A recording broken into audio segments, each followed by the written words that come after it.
Annika. I'm a junior English major at Whitman College, and today I'm going to be starting to read a chapter book. Today I'm going to be reading Because of Winn-Dixie by Kate DiCamillo. Because of Winn-Dixie. For Tracy and Beck, because they listened first. Chapter 1. My name is India Opal Bologna, and last summer my daddy, the preacher, sent me to the store for a box of macaroni and cheese, some white rice, and 2 tomatoes, and I came back with a dog. This is what happened. I walked into the produce section of the Winn-Dixie grocery store, to pick out my 2 tomatoes, and I almost bumped right into the store manager. He was standing there, all red-faced, screaming and waving his arms around. "Who let a dog in here?" he kept shouting. "Who let a dirty dog in here?" At first, I didn't see a dog. There were just a lot of vegetables rolling around on the floor, tomatoes and onions and green peppers. And there was what seemed like a whole army of Winn-Dixie employees running around, waving their arms, just the same way the store manager was waving his. And then the dog came running around the corner. He was a big dog and ugly, and he looked like he was having a real good time. His tongue was hanging out, and he was wagging his tail. He skidded to a stop and smiled right at me. I had never before in my life seen a dog smile, but that is what he did. He pulled back his lips and showed me all his teeth. Then he wagged his tail so hard that he knocked some oranges off a display, and they went rolling everywhere, mixing in with the tomatoes and onions and green peppers. The manager screamed, "Somebody grab that dog!" The dog went running over to the manager, wagging his tail and smiling. He stood up on his hind legs. You could tell that all he wanted to do was get face to face with the manager and thank him for the good time he was having in the produce department. But somehow he ended up knocking the manager over, and the manager must have been having a bad day because lying there on the floor right in front of everybody, he started to cry. The dog leaned over him, real concerned, and licked his face. "Please," said the manager, "somebody call the pound." "Wait a minute," I hollered. "That's my dog. Don't call the pound." All the Winn-Dixie employees turned around and looked at me, and I knew I had done something big, and maybe stupid too. But I couldn't help it. I couldn't let that dog go to the pound. "Here, boy," I said. The dog stopped looking in the manager's face and put his ears up in the air and looked at me, like he was trying to remember where he knew me from. "Here, boy," I said again. And then I figured that the dog was probably just like everyone else in the world, that he would want to get called by a name. Only I didn't know what his name was. So I just said the first thing that came into my head. I said, "Here, Winn-Dixie." And that dog came trotting over to me, just like he had been doing it his whole life. The manager sat up and gave me a hard stare, like maybe I was making fun of him. "It's his name," I said, honest. The manager said, "Don't you know not to bring a dog into a grocery store?" "Yes, sir," I told him. "He got in by mistake. I'm sorry, it won't happen again. Come on, Winn-Dixie," I said to the dog. I started walking, and he followed along behind me as I went out of the produce department and down the cereal aisle and past all the cashiers and out the door. Once we were safe outside, I checked him over real careful, and he didn't look that good. He was big but skinny. You could see his ribs, and there were bald patches all over him, places where he didn't have any fur at all. Mostly, he looked like a big piece of old brown carpet that had been left out in the rain. "You're a mess," I told him. "I bet you don't belong to anybody." He smiled at me. He did that thing again, where he pulled back his lips and showed me his teeth. He smiled so big that it made him sneeze. It was not like he was saying, "I know, I'm a mess." Isn't it funny? It's hard not to immediately fall in love with a dog who has a good sense of humor. "Come on," I told him. "Let's see what the preacher has to say about you." And the two of us, me and Winn-Dixie, started walking home. Chapter 2. That summer I found Winn-Dixie was also the summer me and the preacher moved to Naomi, Florida, so he could be the new preacher at the Open Arms Baptist Church of Naomi. My daddy is a good preacher and a nice man, but sometimes it's hard for me to think about him as my daddy because he spends so much time preaching or thinking about preaching or getting ready to preach. And so in my mind, I think of him as the preacher. Before I was born, he was a missionary in India. And that is how I got my first name. But he calls me by my second name, Opal, because that was his mother's name, and he loved her a lot. Anyway, while me and Winn-Dixie walked home, I told him how I got my name, and I told him how I just moved to Naomi.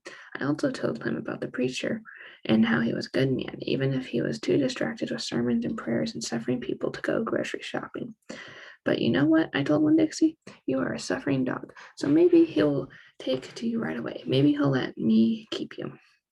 Winn-Dixie looked at me and wagged his tail. He was kind of limping, like something was wrong with one of his legs, and I have to admit, he stunk bad. He was an ugly dog, but already I loved him with all my heart. When we got to the Friendly Corners trailer park, I told Winn-Dixie that he had to behave right and be quiet because this was an all-adult trailer park, and the only reason I got to live in it was because the preacher was a preacher and I was a good, quiet kid. I was what the Friendly Corners trailer park manager, Mr. Alfred, called an exception, and I told Winn-Dixie he had to act like an exception too. Specifically, I told him not to pick any fights with Mr. Alfred's cat or Miss Detweller's little yappy Yorkie dog. Samuel. Winn-Dixie looked up at me while I was telling him everything. I swear he understood. Sit, I told him when we got to my trailer. He sat right down. He had good manners. Stay here, I told him. I'll be right back. The preacher was sitting in the living room, working at the little fold-out table. He had papers spread all around him and was rubbing his nose, which always means he is thinking hard. Daddy, I said. He said back. Daddy, do you know how you always tell me that we should help those less fortunate than ourselves? He said. He rubbed his nose and looked around at his papers. Well, I said, I found a less fortunate at the grocery store. Is that right? He said. Yes, sir. I told him. I stared at the preacher really hard. Sometimes he reminded me of a turtle hiding inside its shell, in there thinking about things and not ever sticking his head out to the world. Daddy, I was wondering, could this less fortunate, could he stay with us for a while? Finally, the preacher looked up at me. Oh, Bull, he said, what are you talking about? I found a dog, I told him. I want to keep him. No dogs, the preacher said. We've talked about this before. You don't need a dog. I know it, I said. I know I don't need a dog, but this dog needs me. Look, I said. I went to the trailer door and I hollered, Winn-Dixie. Winn-Dixie's ears shot up in the air and he grinned and sneezed. And then he came limping up the steps and into the trailer and put his head right in the preacher's lap, right on top of a pile of papers. The preacher looked at Winn-Dixie. He looked at his ribs and his matted up fur and the places where he was bald. The preacher's nose wrinkled up. Like I said, the dog smelled pretty bad. Winn-Dixie looked up at the preacher. He pulled back his lips and showed the preacher all of his crooked yellow teeth and wagged his tail and knocked some of the preacher's papers off the table. Then he sneezed and some more papers fluttered to the floor. What did you call this dog? The preacher asked. Winn-Dixie, I whispered. I was afraid to say anything too loud. I could see that Winn-Dixie was having a good effect on the preacher. He was making him poke his head out of his shell. Well, said the preacher, he's a stray if I've ever seen one. He put down his pencil and scratched Winn-Dixie behind the ears, and a less fortunate too, that's for sure. Are you looking for a home? The preacher asked real soft to Winn-Dixie. Winn-Dixie wagged his tail. Well, the preacher said, I guess you found one. Chapter 3. I started in on Winn-Dixie right away, trying to clean him up. First, I gave him a bath. I used the garden hose and some baby shampoo. He stood still for it, but I could tell he didn't like it. He looked insulted, and the whole time he didn't show me his teeth or wag his tail once. After he was all washed and dried, I brushed him good. I used my own hairbrush and worked really hard at all the knots and patches of fur stuck together. He didn't mind being brushed. He wiggled his back like it felt pretty good. The whole time I was working on him, I was talking to him, and he listened. I told him how we were like. See, I said, you don't have any family, and neither do I. I've got the preacher, of course, but I don't have a mama. I mean, I have one, but I don't know where she is. She left when I was 3 years old. I can't hardly remember her, and I bet you don't remember your mama much either. So we're almost like orphans. Winn-Dixie looked straight at me when I said that to him, like he was feeling relieved to finally have somebody understand his situation. I nodded my head at him and went on talking. I don't even have any friends because I had to leave them all behind when we moved from Whately. Whately's up in North Florida. Have you ever been to North Florida? Winn-Dixie looked at the ground like he was trying to remember if he had. You know what? I said, ever since we've moved here, I've been thinking about my mama extra hard. more than I ever did when I was in Wheatley. Winn-Dixie twitched his ears and raised his eyebrows. I think the preacher thinks about my mama all the time, too. He's still in love with her. I know that because I heard the ladies at the church in Wheatley talking about him. They said he's still hoping she'll come back. But he doesn't tell me that. He won't talk to me about her at all. I want to know more about her, but I'm afraid to ask the preacher. I'm afraid he'll get mad at me. Winn-Dixie looked at me hard, like he was trying to say something. What? I said. He stared at me. You think I should make the preacher tell me about her? Winn-Dixie looked at me so hard he sneezed. I'll think about it, I said. When I was done working on him, Winn-Dixie looked a whole lot better. He still had his bald spots, but the fur that he did have cleaned up nice. It was all shiny and soft. You could still see his ribs, but I intended to feed him good, and I would take care of that. I couldn't do anything about his crooked yellow teeth, because he got into a sneezing fit every time I started brushing them with my toothbrush, and I finally had to give up. But for the most part, he looked a whole lot better, so I took him into the trailer and showed him to the preacher. Daddy, I said, He said he was working on a sermon and kind of muttering to himself. Daddy, I wanted to show you the new Winn-Dixie. The preacher put down his pencil and rubbed his nose, and finally he looked up. Well, he said, smiling real big at Winn-Dixie. Well, now, don't you look handsome? Winn-Dixie smiled back at the preacher. He went over and put his head in the preacher's lap. He smells nice too, said the preacher. He rubbed Winn-Dixie's head and looked into his eyes. Daddy, I said real quick, before I lost my nerve, I've been talking to Winn-Dixie. Is that right? The preacher said. He scratched Winn-Dixie's head. I've been talking to him, and he agreed with me that since I'm 10 years old, you should tell me 10 things about my mama. Just 10 things, that's all. The preacher stopped rubbing Winn-Dixie's head and held real still. I could see him thinking about pulling his head back into his shell. One thing for each year I've been alive, I told him. Please? Winn-Dixie looked up at the preacher and kind of gave him a nudge with his nose. The preacher said to Winn-Dixie, I should have guessed you were going to be trouble. Then he looked at me. Come on, Opal. He said, sit down, and I will tell you 10 things about your mama. Chapter 4. 1, said the preacher. We were sitting on the couch, and Winn-Dixie was sitting between us. Winn-Dixie had already decided that he liked the couch a lot. 1, said the preacher again. Winn-Dixie looked at him kind of hard. Your mama was funny. She could make just about anybody laugh. 2, he said. She had red hair and freckles. Just like me, I said. Just like you, the preacher nodded. 3, she liked to plant things. She had a talent for it. She could stick a tire in the ground and grow a car. Winn-Dixie started chewing on his paw, and I tapped him on the head to make him stop. 4, said the preacher. She could run fast. If you were racing her, you couldn't ever let her get a head start because she would beat you for sure. I'm that way too, I said. Back home in Wheatley, I raced Liam Fullerton and beat him. And he said it wasn't fair because boys and girls shouldn't race each other to begin with. I told him he was just a sore loser. The preacher nodded. He was quiet for a minute. I'm ready for number 5, I told him. 5, he said. She couldn't cook. She burned everything, including water. She had a hard time opening a can of beans. She couldn't make head nor tail of a piece of meat. 6, the preacher rubbed his nose and looked up at the ceiling. Winn-Dixie looked up too. Number 6 is that your mama loved a story. She would sit and listen to stories all day long. She loved to be told a story. She especially liked funny ones, stories that made her laugh. The preacher nodded his head like he was agreeing with himself. What's number 7? I asked. Let's see. She knew all the constellations, every planet in the nighttime sky, every last one of them. She could name them and point them out, and she never got tired of looking up at them. Number 8, said the preacher with his eyes closed, was that she hated being a preacher's wife. She said she just couldn't stand having the ladies at church judge what she was wearing and what she was cooking and how she was singing. She said it made her feel like a bug under a microscope. Winn-Dixie lay down on the couch, he put his nose in the preacher's lap and his tail in mine. 10, said the preacher. 9, I told him. 9, said the preacher. She drank. She drank beer and whiskey and wine. Sometimes she couldn't stop drinking, and that made me and your mama fight quite a bit. Number 10, he said with a long sigh. Number 10 is that your mama loved you. She loved you very much. But she left me, I told him. She left us, said the preacher softly. I could see him pulling his old turtle head back into his stupid turtle shell. She packed her bags and left us, and she didn't leave one thing behind. Okay, I said. I got up off the couch. Winn-Dixie hopped off too. Thank you for telling me, I said. I went right back to my room and wrote down all 10 things that the preacher had told me. I wrote them down just the way he said them to me, so I wouldn't forget them.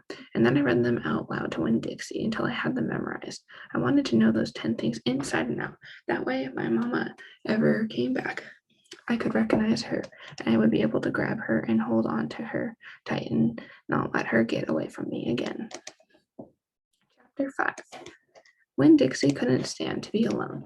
We found that out real quick. If me and the preacher went off and left him behind by himself in the trailer, he pulled all the cushions off the couch and all the toilet paper from off the rope. So we started tying him up outside with a rope when we left. That didn't work either. Winn-Dixie howled until Samuel, Mrs. Detwer's dog, started howling too. It was exactly the kind of noise that people in an all-adult trailer park do not like to hear. He just doesn't want to be left alone, I told the preacher. That's all. Let's take him with us. I could understand the way Winn-Dixie felt. Getting left behind probably made his heart feel empty. After a while, the preacher gave in, and everywhere we went, we took Winn-Dixie, even to church. The Open Arms Baptist Church of Naomi isn't a regular-looking church. The building used to be a Pick It Quick store, and when you walk in the front door, the first thing you see is the Pick It Quick motto. It's written on the floor in tiny red tiles that make great big letters that say pick, pick, pick, pick, quick, quick, quick. The preacher tried painting over those tiles, but the letters won't stay covered up. So the preacher had just given up and let them be. The other thing about the open arms that is different from other churches is there aren't any pews. People bring their own fold-up chairs and lawn chairs, and so sometimes it looks more like the congregation's watching a parade or sitting at a barbecue instead of being at church. It's kind of a strange church, and I thought Winn-Dixie would fit right in. But the first time we brought Winn-Dixie to Open Arms, the preacher tied him outside the front door. Why did we bring him all the way here just to tie him up? Asked the preacher. Because dogs don't belong in church, Opal, said the preacher. That's why. He tied Winn-Dixie up to a tree and said how there's lots of shade for him and that it ought to work out real good. Well, it didn't. The service started, and there was some singing and some sharing and some praying. And then the preacher started preaching. And he wasn't but 2 or 3 words into the sermon when there was a terrible howl coming from outside. The preacher tried to ignore it. Today, he said. "Arroo," said Winn-Dixie. "Please," said the preacher. "Arroo," said Winn-Dixie back. "Friends," said the preacher. "Arroo," wailed Winn-Dixie. Everyone turned in their lawn chairs and folded chairs and looked at one another. "Opal," said the preacher. "Oh," said Winn-Dixie. "Yes, sir," I said. "Go get that dog," he yelled. "Yes, sir," I yelled back. I went outside and untied Winn-Dixie and brought him inside. He sat down beside me and smiled up at the preacher. The preacher couldn't help it. He smiled back. Winn-Dixie had that effect on him. So the preacher started in the preaching again. Winn-Dixie sat there listening to it, wiggling his ears this way and that, trying to catch all the words. And everything would have been all right, except that a mouse ran across the floor. The Open Arms had mice. They were there from when it was a Pick It Quick, and there were lots of good things to eat in the building. And when the Pick It Quick became the Open Arms Baptist Church of Naomi, the mice stayed around to eat all the leftover crumbs from the potluck suppers. The preacher kept on saying he was going to have to do something about them, but he never did, because the truth is he couldn't stand the thought of hurting anything, even a mouse. Well, Winn-Dixie saw the mouse, and he was up and after him. One minute, everything was quiet and serious, and the preacher was going on and on and on. And the next minute, Winn-Dixie looked like a furry bullet, shooting across the building, chasing the mouse. He was barking, and his feet were skating all over the polished Pick It Quick floor, and people were clapping and hollering and pointing. They really went wild when Winn-Dixie actually caught the mouse. I've never in my life seen a dog catching a mouse. I've seen a dog catch a mouse, said Miss Nordley. She was sitting next to me. He's a special dog, I told her. I imagine so, she said back. Winn-Dixie stood up there in front of the whole church, wagging his tail and holding the mouse real careful in his mouth, holding on to him tight but not squishing him. I believe that mutt has got some retriever in him, said somebody behind me. That's a hunting dog. Winn-Dixie took the mouse over to the preacher and dropped it at his feet. And when the mouse tried to get away, Winn-Dixie put his paw right on the mouse's tail. Then he smiled up at the preacher. He showed him all his teeth. The preacher looked down at the mouse. He looked at Winn-Dixie. He looked at me. He rubbed his nose. It got real quiet in the Pick It Quick. Let us pray, the preacher said, for this mouse. And everybody started laughing and clapping. The preacher picked up the mouse by the tail and walked it and threw it out the front door of the Pick It Quick. And everybody applauded again. Then he came back and we all prayed together. I prayed for my mama. I told God how much he would have enjoyed hearing the story of Winn-Dixie catching the mouse. It would have made her laugh. I asked God if maybe I could be the one to tell her that story someday. And then I talked to God about how I was lonely in Naomi because I didn't know that many kids, only the ones from church. And there weren't that many kids at the open arms, just Dunlap and Stevie Dewberry, two brothers who weren't twins but looked like they were, and Amanda Wilkinson, whose face was all pinched up like she was smelling something real bad, and Sweetie Pie Thomas, who was only 5 years old and still mostly a baby. And none of them wanted to be my friend anyway, because they probably thought I'd tell on them to the preacher for every little thing they did wrong, and then they would get in trouble with God and their parents. So I told God about that I was lonely, even having Winn-Dixie. And finally, I prayed for the mouse, like the preacher suggested. I prayed that he didn't get hurt when he went flying out the door of the open arms Baptist Church of Naomi. I prayed that he landed on a nice soft patch of grass. All right, so that's all I'm going to read for today.